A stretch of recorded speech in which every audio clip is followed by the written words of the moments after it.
नमस्कार, स्वागत है आपका कमोडिटी राउंडअप में। मैं हूं मनीषा गुप्ता। क्या है आज बात करेंगे चांदी की। क्या है यहां पर 2024 का आउटलुक, किस तरह से चांदी ने इस साल में परफॉर्म किया है, उस पर डिटेल में करेंगे चर्चा।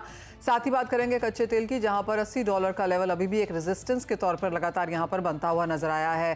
साथ ही बात करेंगे जीरे की भी, जहां पर निचले स्तरों के बाद अब कुछ खरीदारी यहां पर लौटती हुई नजर आई है, लेकिन आगे जाकर क्या सेंस है, गुआर में यहां पर किस तरह की मूवमेंट देखने को मिल सकती है, इन सभी पर बात करने के लिए हमारे साथ आज बने हैं आम्रपाली गुजरात के CEO चिराग ठक्कर, केडिया कमोडिटीज के अजय केडिया और कोटक सिक्योरिटीज के रविंद्र राव भी हैं हमारे साथ।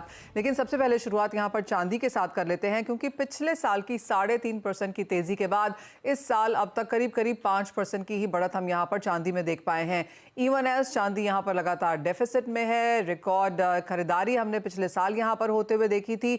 इस साल हल्का जरूर है, लेकिन बाजार को लगता है कि आगे जाते हुए ईवी की डिमांड, जो सोलर की मांग निकलेगी, जो इंडस्ट्रियल डिमांड यहां से निकल आएगी, उसका फायदा हम यहां पर चांदी में आता हुआ देखेंगे।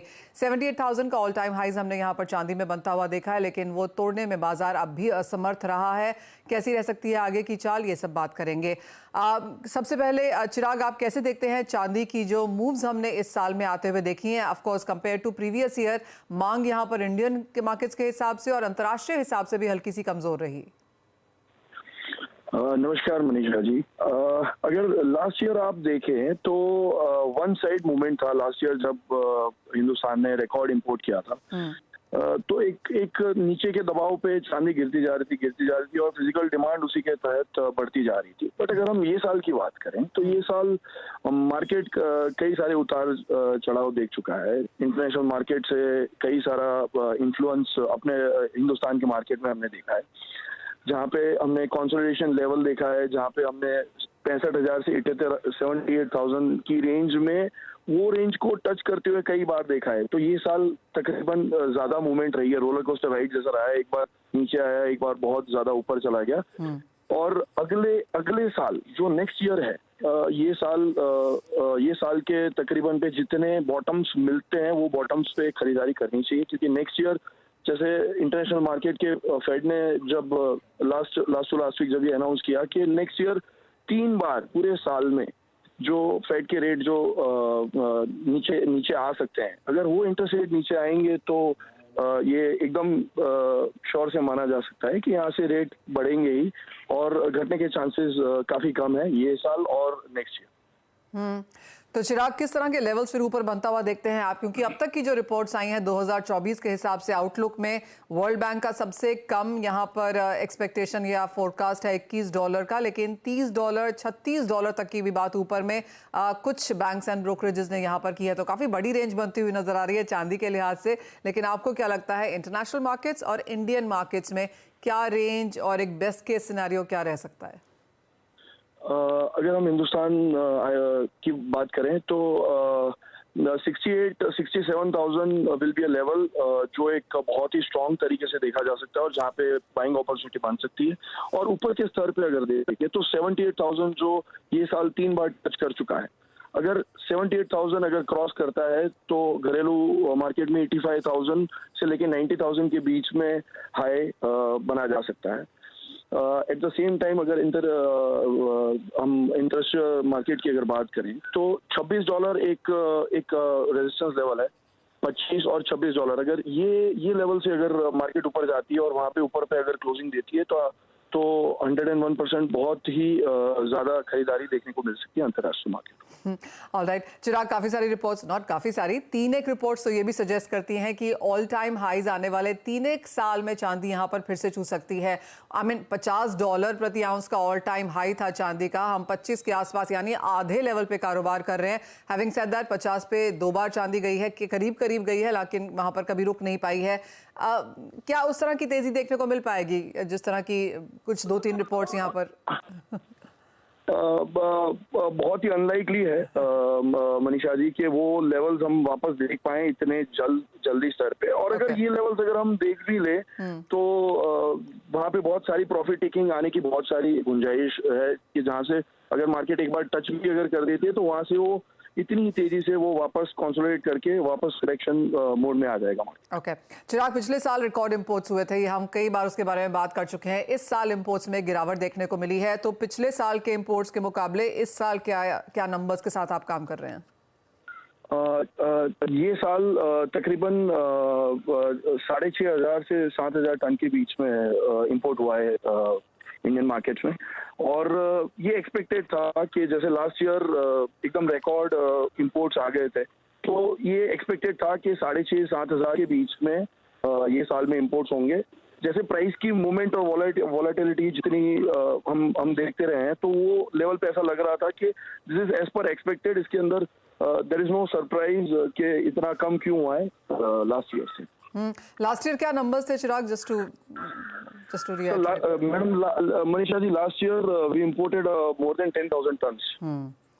सो 10,000 टन के मुकाबले इस साल 7,000 टन मैक्स यहाँ पर इंपोर्ट होता हुआ नजर आएगा। एब्सोल्युटली, जैसे आपने कहा इन्वेंट्रीज पिछले साल काफ़ी ज़्यादा थी, तो एक्सपेक्टेशन ही थी कि इस साल हम थोड़े से कम नंबर्स आते हुए देखेंगे।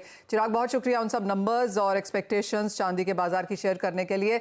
रविंद्र, आप कैसे देखते हैं इंडियन मार्केट्स में, आप क्या करना चाहेंगे? अगर फर्स्ट क्वार्टर की ही अगर बात करें तो चांदी कहाँ जा सकती है? Good morning Manisha. मनीषा, मेरे हिसाब से चांदी में जो इम्पैक्ट आ रहा है, I think it is only because of the dual role, क्योंकि इंडस्ट्रियल मेटल्स में जो हमने नरमी देखी थी ये पूरे साल में, I think that has not allowed silver to move higher. तो उस वजह से ही गोल्ड, आई वुड से कि थोड़ा सा लेगार्ड था एज कम्पेयर टू सिल्वर थोड़ा सा लेगार्ड था एज कम्पेयर टू गोल्ड, जहाँ पे हमने अराउंड 13% रिटर्न देखे और सिल्वर में करीब 7% के आसपास अब तक के रिटर्न है। तो मेरे हिसाब से silver is just threatening to move out. अभी जो $26 का रेजिस्टेंस है कॉमेक्स पे, वो बहुत ही क्रूशल है। और हमने, जैसे आपने राइटली बताया कि 78,000 काफी टाइम से निकाला नहीं है प्राइजेस, और 78,000 के ऊपर जब भी जाता है वी आर सीइंग सप्लाई।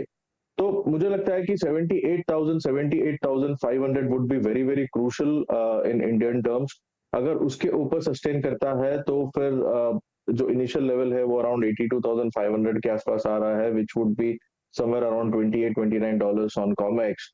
और ये जो $30 का जो रेजिस्टेंस आई थिंक वो निकल जाता है, तो फिर जो नेक्स्ट लेवल है वो February 2012 का जो हाई है which is around $36, that is also a possibility. क्योंकि ये साल में चाइना का हमने पूरा 2023 में देखा कि रिकवरी बहुत स्लो था। जो होप्स था initially that was not up to the mark, लेकिन हो सकता है कि 2024 में the recovery might be slightly faster as compared to 2023।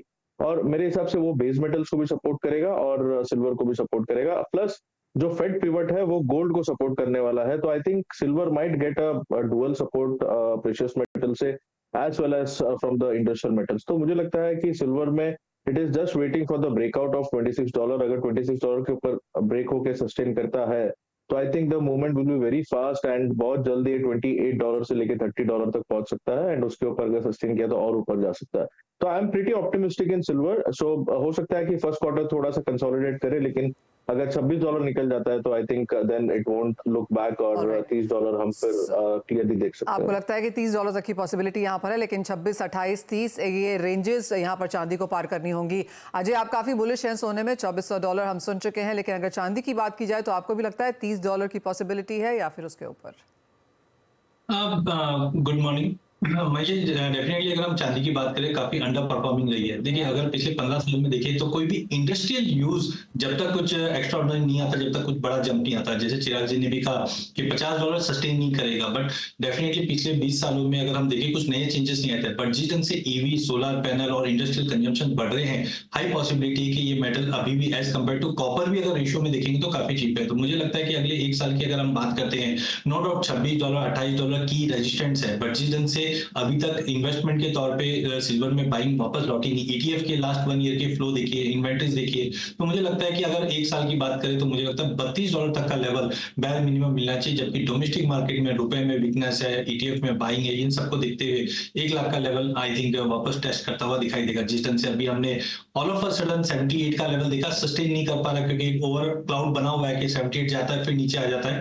But कुल मिला के मुझे लगता है कि नेक्स्ट ईयर हम लोग बैर मिनिमम 95 से 1 लाख का जो जोन है आराम से टेस्ट कर पाएंगे। तो तेजी यहाँ पर चांदी में आगे जाकर एक्सपेक्टेड है, लेकिन एक बात मेटल्स की कर लेते हैं क्योंकि चांदी काफी सपोर्ट मेटल से यहाँ पर लेगी। अजय, मेटल्स में क्या कंजर्वेटिव तरीके से अगर हम सेक्टर को यहाँ पर देखें, ऑब्वियसली कॉपर बेहतर भी परफॉर्म कर सकता है, एल्यूमिनियम फॉलो कर सकता है, लेकिन ओवरऑल सेक्टर का नजरिया अब आगे जाके क्या है? मुझे लगता है कि बेस मेटल में एज ऑफ नाउ स्टोरी जो पिकअप हो रही है वो कॉपर, जिंक, एल्यूमिनियम तीन ही कमोडिटी में दिखाई दे रही है। एक तरफ हम देख रहे हैं अभी तक जो डिमांड के जो नंबर्स है ना, चाइना, यूएस, यूरोप, कहीं से भी इतने अच्छे नहीं, but despite it prices continue hold कर रही। That means supply side concern already हमने देखा, चिली से, पेरू से काफी ऐसी माइंस है जहां पे आउटपुट में कट देखा। चाइना के अंदर ड्राई वेदर के चलते स्मेल्टर्स ने भी अपने प्रोडक्शन कट्स किए। तो आई थिंक जैसे जैसे हम चाइनीज न्यू ईयर के करीब जाते हैं वहां पे हम देखते हैं डिमांड एक्टिविटी बढ़ती हुई दिखाई देगी। इनफैक्ट सेंट्रल बैंक्स भी अभी रेट्स कट करने चालू हो चुके हैं।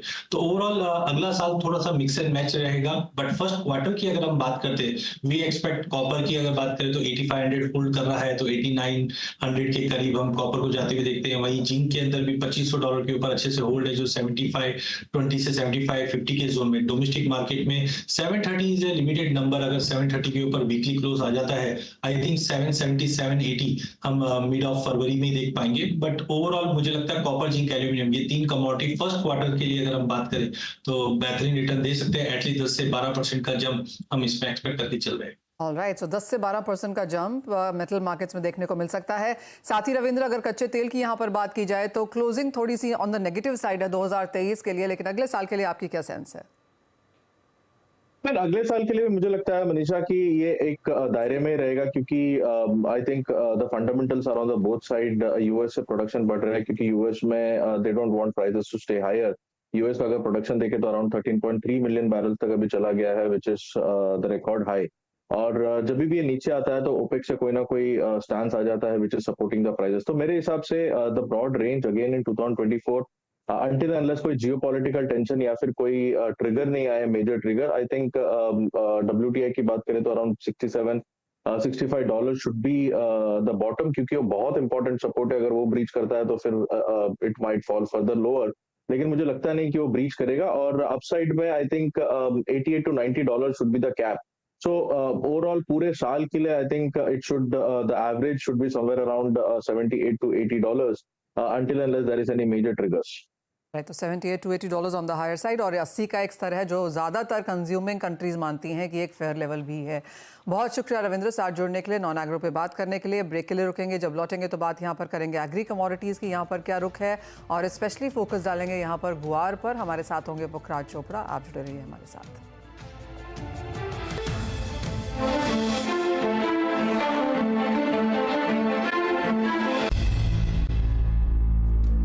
स्वागत है आपका। बात अब यहाँ पर गुआर एज ए सेक्टर की कर लेते हैं, जहाँ पर इस साल कोई बहुत बड़ा प्रदर्शन हमने यहाँ से आता हुआ नहीं देखा। फसल को लेकर कुछ चिंताएं जरूर थी, लेकिन जैसे अजय हमें पिछली बार भी कह रहे थे कि एक कोई मिसिंग कड़ी है यहाँ पर जो बाजारों को यहाँ पर लगातार प्रेशर डालते हुए नजर आ रही है। हमारे साथ पुखराज चोपड़ा जी अब यहाँ पर जुड़ रहे हैं उसी पर बात करने के लिए। पुखराज जी नमस्कार। कैसे देखते हैं आप अब जिस तरह से गुआर के भाव इस साल में चले हैं, ये साल जैसे खत्म होता हुआ नजर आ रहा है। ऑफकोर्स हम यहाँ पर सीजन टू सीजन देखते हैं, लेकिन एक साल जब खत्म होता है तो हम उस साल की परफॉर्मेंस भी यहाँ पर देखते हैं। और गुआर उस लिहाज से किसी महीने बेहतर परफॉर्म किया, किसी महीने बहुत बेहतर नहीं, लेकिन जो प्राइस रेंजेस यहां पर बताए जा रहे थे वो क्लियरली हमने हिट होते हुए नहीं देखे। नमस्ते मनीषा जी, जैसा आपने अभी इंट्रो में बताया कि कोई मिसिंग कड़ी है, ये एकदम बिल्कुल खरी बात है कि ग्वार के अंदर मिसिंग कड़ी है। फसल कम का अनुमान, निर्यात ठीक ठाक जाने का अनुमान, उसके बावजूद बाजार नहीं चला। बाजार नहीं चलने के पहले तो मैं ये बता दूं कि इसकी मिसिंग कड़ी इस बार ये बन रही है कि इस बार स्टॉकिस्ट बाजार में नहीं आए हैं। जिस तरह ग्वार के स्टॉकिस्ट हर साल बाजार में आते थे और इसको एग्री कमोडिटी की लंबी अवधि के लिए स्टॉक रखी जाने वाली वस्तु के रूप में रखते थे, तो इस बार ऐसा नहीं हुआ है। और यदि हुआ है तो पिछले सालों के मुकाबले ये 10 से 15% ही है। तो जो भी माल आ रहा है अभी भी 35,000 बोरी के लगभग आ रहा है, तो जो भी आ रहा है वो मिलों में जा रहा है, क्रेशिंग हो रहा है, स्टॉक की भावना कम हुई है। तो ये वैसे भी अपन देखें तो 10-15 सालों में जो एग्री कमोडिटी के प्रति जो निराशा के भाव जो निरंतर बनते आ रहा था, ये इस साल चरम पर है। किसी भी एग्रो कमोडिटी के प्रति जो लोगों में निराशा होती है उसका चरम है ये, मतलब बहुत ही निराशाजनक प्रदर्शन ये साबित भी करता है। ये 650 करोड़ का जो वॉल्यूम एनसीडेक्स का हो रहा है वो भी यही बता रहा है कि सभी तरफ एग्री में निराशा है मनीषा जी। पुखराज जी, तो फिर सिर्फ अगर गुआर की भी यहाँ पर बात करें तो ये बहुत लंबे समय से, सालों से चलता हुआ पैटर्न है कि अगर फसल कम है और स्टॉकिस्ट हमेशा हर साल भरते ही हैं। आपको लगता है जिस तरह से कारोबार किया जाता है फ्यूचर्स में भी या स्पॉट में भी फॉर दैट मैटर, उसमें भी कुछ बदलाव हम आता हुआ फाइनली देख रहे हैं? जी जी, बिल्कुल आप सही कह रही हैं मनीषा जी, बदलाव है इसके अंदर। हमने इस साल देखा जब बरसातें कम थी, जब 50 दिन 55 दिन का सूखा चला उस समय बाजार मंदा हुआ था। जब बरसातें पड़ने लगी तो बाजार तेज हुआ था, यानी इसका रिएक्शन उल्टा हुआ है। जबकि हर साल ऐसा होता है कि बरसात की जैसे ही कमी की संभावना नजर आती है बाजार बढ़ जाता है, और जैसे ही मुंबई के अंदर पहली मानसून की बारिश गिरती है बाजार गिर जाता है। तो ऐसी भावनाएं या ऐसा आचरण इस बार हमने ग्वार में नहीं देखा है। तो ये जो नहीं देखने के पीछे वजह है, एक तो लोगों का एग्री कमोडिटी के प्रति निराशा, जैसा कि मैंने पहले कहा था, और दूसरा स्टॉकिस्ट का नहीं आना, ये भी मैंने कहा। पर अभी जो ये वातावरण चल रहा है उस वातावरण के अंदर जो भी लिक्विडिटी है एग्री कमोडिटी से निकल के शेयर मार्केट की तरफ जा रहा है मनीषा जी, और इसीलिए फसल कम होने के बावजूद भी भावों के रूप में सभी के आंकलन गलत साबित हुए, और अब तक यानी अभी जब मैं बोल रहा हूं तब तक ये गलत ही साबित हो रहे हैं मनीषा जी। अब यहाँ से क्या लगता है आपको प्राइसेस, अगर हम सारी नई बातें यहाँ पर टेबल पे रखें कि स्टॉकिस्ट ने खरीदारी इस बार नहीं करी है, एग्री में थोड़ा सा इंटरेस्ट यहाँ पर कम होता हुआ नजर आया है, इन सबको देखते हुए जिस तरह की एक क्रॉप या जिस तरह की ट्रेडिंग हम गुआर में यूजुअली देखते हैं जो इस साल नहीं देखने को मिली, आपको लगता है कि एक प्रेशर आगे बरकरार रह सकता है जब तक कि हम बहुत सुंदर एक्सपोर्ट या स्टॉकिस्ट मांग आता हुआ नहीं देखें? बिल्कुल मैं आपकी बात से सहमत हूँ। ये दबाव है वो और भी आगे आ सकता है जब तक एक्सपोर्ट में बड़ी डिमांड नहीं आए, फिजिकल मार्केट के अंदर स्टॉकिस्ट या मिलर बहुत जोर से लेने के लिए नहीं आए। अगर यदि मिलर आते हैं और एक्सपोर्ट यदि बढ़ता है और डिमांड यदि निकल के बाजार में सामने आती है तो फिर तो मनीषा जी सबको लेना है। जो भी चीज तेज चलती है उसमें सबको लेना है। हम उदाहरण के रूप में ले लें, जीरा जब तेज होने लगा तो बायर बहुत सारे खड़े हो गए थे और जीरा 66,000 पहुंच गया, और जैसे ही जीरा मंदा होने लगा, फसल खत्म होने के बावजूद और स्टॉक कम होने के बावजूद भी धीरे धीरे ये जीरा घटते गया। तो ये तो एक मानसिकता है कि जिस चीज में तेजी चलती है लोग उसकी तरफ भाग के आ जाते हैं। पर दुर्भाग्य से ये ग्वार ऐसी वस्तु नहीं रहा जिसमें ये 3-4 सालों से लगातार हम देख रहे हैं तेजी नहीं आ रही है। अगर सीजन में तेजी आ भी जाती है तो फिर वो आदमी को नुकसान दे के ही जाती है मनीषा जी। तो पुखराज जी, अगर राजस्थान की यहाँ पर बात करें तो गुआर एक सबसे उत्तम प्रायोरिटी जैसी कमोडिटी यहाँ पर देखने को मिलता था। अब राजस्थान को अगर हम देखें तो कौन सी कमोडिटीज आप कहेंगे कि अब फॉलो करने की जरूरत है? देखिए, राजस्थान की अभी कोई कमोडिटी फॉलो करने लायक नहीं है, और जो कमोडिटी फॉलो करने लायक है जैसे चना है, सरसों है, तो ये कमोडिटी वायदा बाजार के अंदर नहीं है। वरना तो ग्वार के अलावा कोई कमोडिटी ऐसी नहीं है। हाँ, जहां तक ये जीरा की बात है जो एग्री कमोडिटी के अंदर है, तो जीरा के अंदर बिजाई बहुत भरपूर है। ये लगभग डबल के आसपास बिजाई हो सकती है। तो इसके अंदर एक संभावना बनती है कि एक अच्छी खासी मंदी आएगी, और अच्छी खासी मंदी आने के बाद में इसमें धीरे धीरे एंट्री की जा सकती है। वरना तो अभी राजस्थान की कोई ऐसी एग्री कमोडिटी नहीं है जिसपे कोई एंट्री करे या जिसके बारे में अभी सोचा जाए मनीषा जी। ओके अजय, आप कैसे देखते हैं? और जैसे पुखराज जी समझा रहे हैं कि शायद एक मिसिंग कड़ी यहाँ पर स्टॉकिस्ट की खरीदारी ना होना है, आप कैसे देखते हैं गुआर की रेंज आगे जाते हुए? बिल्कुल, मुझे लगता है कि ये साल काफी इंपॉर्टेंट रहा है, बट कैश क्रंचेस जो हमने देखा है कोविड के बाद पिछले 2 साल से रहा है, जिसकी वजह से काफी हम बोल सकते हैं हाथ खींचे हुए रहे, खास करके 2023 के बाद इलेक्शन पीरियड भी है। बट मुझे लगता है गवार में करंट लेवल से अगर हम शॉर्ट की बात करें तो बिल्कुल नहीं करना चाहिए, बिकॉज रिसेंटली हमने देखा यूएस का भी जो प्रोडक्शन 13.3 ऑल टाइम हाई पे पहुंच चुका है, रिस्क भी अब बढ़ना चालू हो चुकी है, तो वो भी एक स्टोरी धीरे धीरे कैचअप करेगी। बट जो कॉन्फिडेंस एग्री में आना चाहिए वो एज ऑफ नहीं आ पा रहा है, जिसकी वजह से पार्टिसिपेशन, जैसे पुखराज जी ने भी कहा कि पार्टिसिपेशन नहीं बन पा रहा है। बट करंट लेवल से आई वुड नॉट सजेस्ट कि शॉर्ट करना चाहिए। अगर हम अगले 2 महीने की रेंज की बात करें तो मुझे लगता है कि 5,000 से 51 का एक अच्छा स्ट्रॉन्ग बेस है, और हायर साइड में अभी भी लगता है कि 6100 का एक स्ट्रॉन्ग रेजिस्टेंट रहेगा, जो 6100 से 6400 के रेंज में हम आगे देख पाएंगे। बट करंट लेवल से शॉर्ट अवॉइड करके चलना चाहिए। ऑल राइट, तो बेचना नहीं है क्योंकि अच्छी खासी गिरावट हम देख चुके हैं और आगे जाकर सपोर्टिव यहाँ पर कुछ फैक्टर्स निकल के आ सकते हैं। लेकिन जैसे पुखराज जी भी कह रहे हैं कि बहुत ज़्यादा ध्यान से आपको यहाँ पर काम करना होगा, उस पर ज़रूर यहाँ पर नज़र रखें। बहुत शुक्रिया पुखराज जी अजय साथ जुड़ने के लिए। लेकिन वो ब्रेकिंग न्यूज़ आपकी स्क्रीन पर है, थर्सडे है और CNBC आवाज़ की बादशाहत यहाँ पर बरकरार है। अगर आप मार्केट शेयर देखें CNBC आवाज़ का अक्रॉस चैनल्स पे, तो मार्केट आवर्स के दौरान 63.5% लोगों ने यहाँ पर CNBC आवाज़ को देखा है। तो काफ़ी शुक्रिया आप सभी का हमारे साथ अपना ये भरोसा बढ़ा जताए रखने के लिए, हमें ये प्रोत्साहन देने के लिए भी। और हफ्ते दर हफ्ते हम आपके लिए नंबर्स लेके आ रहे हैं जहाँ पर हमने बढ़त ही आते हुए देखी है, जहाँ पर ज़्यादा से ज़्यादा व्यूअर्स अब CNBC आवाज़ को देखने लगे हैं। वो numbers on the higher side हैं यहाँ पर जो हम आपको दिखा रहे हैं। तो 63.5% लोगों ने अब यहाँ पर CNBC आवाज़ को देखा है। तो क्लियरली बादशाहत है। बात बाजार की हो तो लोग देखते हैं CNBC आवाज़, और clearly the best in the market जैसे को कहा जा सकता है वो है CNBC आवाज़। फिर चाहे वो इक्विटीज़ है, करेंसीज़ है, कमोडिटीज़ है, सभी की कवरेज टाइमली, फर्स्ट अप, बेहतरीन इंटरव्यूज़ और बेहतरीन एनालिसिस यहाँ पर आपको हम अपने चैनल पे करके देखते हैं। तो आप सभी का बहुत बहुत शुक्रिया कि आपने ये भरोसा हमारे साथ जताए रखा है। इसी के साथ एक ब्रेक ले रुकेंगे, लेकिन खबरों का सिलसिला जारी है और ब्रेक के बाद लेकर आएंगे आपके लिए इक्विटी बाजार का यहाँ पर पूरा हाल।